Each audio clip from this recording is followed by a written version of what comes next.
आज हम लोग एक रिकॉन्सिलिएशन स्टेटमेंट के क्वेश्चन की प्रैक्टिस करेंगे। एक स्टूडेंट ने एग्जाम के लिए बहुत एक इंपॉर्टेंट क्वेश्चन सेंड किया है, तो रिकॉन्सिलिएशन स्टेटमेंट का एक क्वेश्चन हम लोग डिटेल कर रहे हैं। जो पहले आपकी स्क्रीन पे चल रहा है, आप उसको स्क्रीन पर अपने देखकर उसको पहले नोट कर लेंगे और नोट करने के बाद उसका सोल्यूशन देंगे।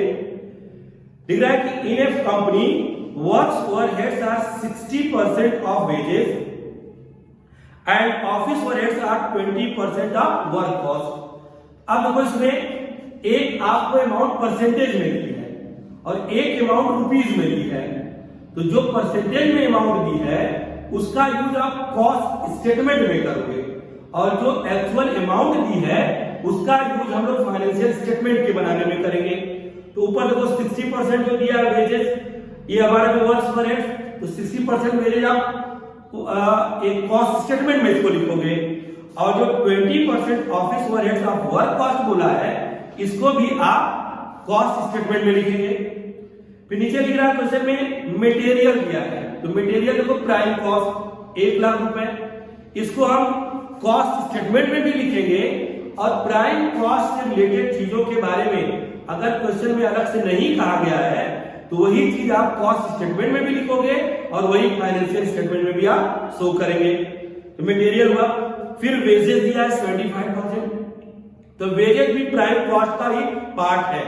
तो वेजेस को प्राइम कॉस्ट जो कॉस्ट स्टेटमेंट में लिखोगे, अलग से कोई इंफॉर्मेशन नहीं दी है, इसको भी फाइनेंशियल स्टेटमेंट में ही लिखा जाएगा। लेकिन ऊपर क्वेश्चन में जो वर्क्स ओवरहेड्स 60% दिया है जिसको आप कॉस्ट अकाउंट में इस्तेमाल करोगे और सीधे सीधे क्वेश्चन में वर्क्स एक्सपेंस 49,000 रुपीज में दिया है, उसको आप फाइनेंशियल स्टेटमेंट में लिखेंगे। ऑफिस एक्सपेंस देखो परसेंटेज में भी दिया है, तो परसेंटेज वाला आप कॉस्ट स्टेटमेंट में लिखेंगे और रुपीज वाले को आप फाइनेंशियल स्टेटमेंट में लिखेंगे। 10% of cost of output in stock, हमारा जितना भी प्रोडक्शन होता है उसका 10% स्टॉक निकलता है। तो देखो स्टॉक का कैलकुलेशन एक बहुत इंपॉर्टेंट टॉपिक है। हम जब कॉस्ट बुक में क्लोजिंग स्टॉक का वैल्यूएशन कर रहे होंगे उस समय हम प्राइम कॉस्ट, फैक्ट्री ओवरहेड्स और ऑफिस ओवरहेड्स तीनों को जोड़कर हम लोग क्लोजिंग स्टॉक की वैल्यू निकालेंगे।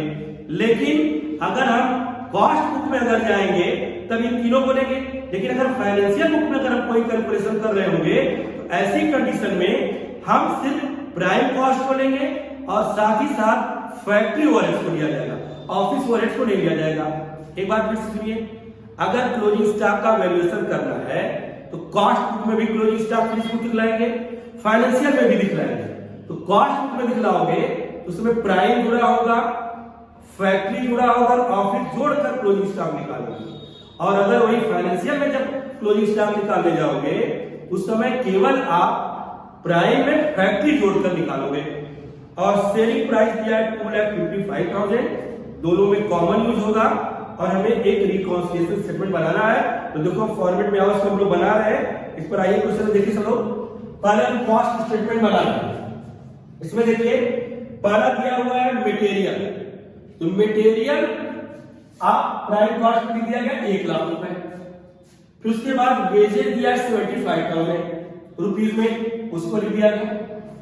तो जब आप कॉस्ट स्टेटमेंट से कॉस्ट की प्रॉफिट पहले निकालोगे, ये दोनों मिलकर प्राइम कॉस्ट का आया 1,75,000।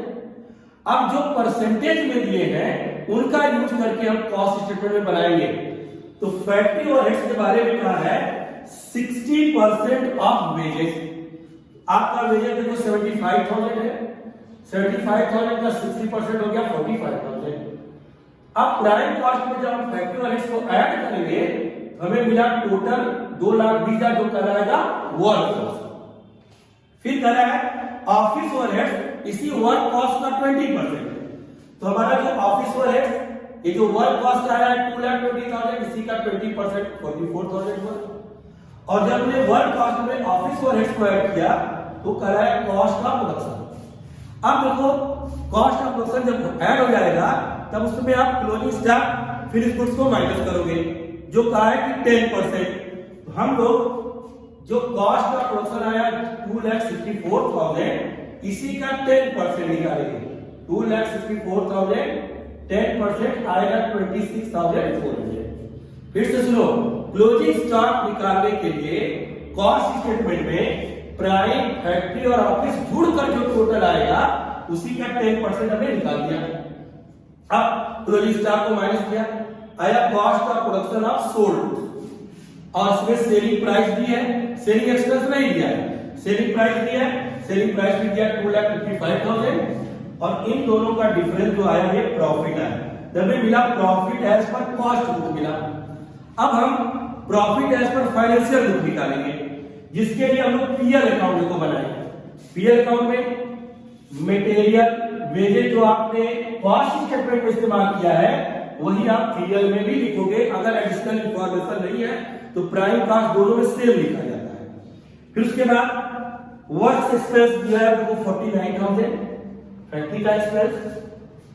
फिर उसके बाद ऑफिस ओवरहेड्स दिया है 42,500। तो जो रुपीस वाला है वो पीएल में लिखा है और जो परसेंटेज वाला है उसको लोगों ने कॉस्ट बुक में लिखा हुआ है 42,000। फिर सेलिंग प्राइस कॉमन यूज होगी 2,55,000 यहां भी है, 2,55,000 यहां। अब क्लोजिंग स्टॉक जब निकालने जाओगे तो इसमें क्लोजिंग स्टॉक में आपने प्राइम, फैक्ट्री और ऑफिस को ऐड किया और इसके क्लोजिंग स्टॉक में आप सिर्फ प्राइम और फैक्ट्री को ऐड करोगे। तो जब लोग इसको ऐड कर रहे हैं आ रहा है 2,24,000 और इसका जब 10% कैलकुलेट कर रहे हो आ रहा है 22,400 और इसका क्लोजिंग स्टॉक है 26,400 क्योंकि इसमें ऑफिस भी जुड़ा है और इसमें ऑफिस ऐड नहीं होता है। फिर हम लोगों ने ऐड करके बैलेंस निकाला profit as per financial book 10,900। अब इन दोनों के कंपेयर करके इनके प्रॉफिट के डिफरेंस का रीजन जानेंगे। उसके लिए पहला step profit as per cost book को यहां पर लिखो 17,400। डिफरेंसेस 3 आइटम में है। पहला फैक्ट्री एक्सपेंस, तो फैक्ट्री एक्सपेंस फाइनेंशियल में लिखा 49,000 एक्सपेंस है डेबिट साइड और फैक्ट्री एक्सपेंस हमारा कॉस्ट बुक में लिखा 45,000। फिर ये चेक करेंगे दोनों में किसमें ज्यादा है, तो ज्यादा किसमें है फाइनेंशियल में 4,000। ये बुक नंबर 1 और ये बुक नंबर 2। पिछले वीडियोस में रूल बताए हैं कि बुक नंबर 1 अगर रीजन बनेगी तो रिवर्स होगा, माइनस का प्लस और प्लस का माइनस, और बुक नंबर 2 अगर रीजन बनेगी तो माइनस का माइनस रखना और प्लस का प्लस रखेंगे। तो हमारा फैक्ट्री ओवरहेड्स फाइनेंशियल बुक में 4,000 ज्यादा लिखा है, माइनस से इसको माइनस लिख देंगे factory overheads over recorded in financial book 4,000। फिर देखो ऑफिस ओवरहेड्स कॉस्ट बुक में 44,000 है और यहां पर है 42,500। अब की बात फाइनेंशियल बुक में ये कॉस्ट बुक में ज्यादा लिखा गया 1,500। तो कॉस्ट बुक में माइनस है, रिवर्स करके इसको प्लस कर देंगे तो लिख देंगे office overheads over recorded in cost book 1,500। और फिर क्लोजिंग स्टॉक की बारी आई तो क्लोजिंग स्टॉक फाइनेंशियल में है 22,400 और यही कॉस्ट बुक में है 26,400। ओपनिंग स्टॉक डेबिट में लिखते हैं, क्लोजिंग स्टॉक क्रेडिट में। अब इसका डिफरेंस देखो 4,000 कॉस्ट बुक में ज्यादा है प्लस की तरफ, फर्स्ट बुक को रिवर्स करना है प्लस है तो इसको माइनस करेंगे लेस में, तो लिख देंगे closing stock over recorded in cost book 4,000।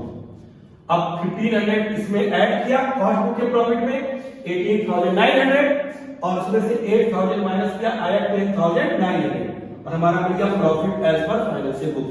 Actually में यह एग्जाम के लिए बहुत इंपॉर्टेंट क्वेश्चन है क्योंकि इसमें हमें कॉस्ट स्टेटमेंट की भी प्रैक्टिस कराया है, स्टेटमेंट ऑफ पीएल दोनों के प्रॉफिट नहीं दिए थे तो दोनों के प्रॉफिट कैलकुलेट करना सीखे और उनका रिकॉन्सिलिएट करना भी हम लोग सिखा लिया है।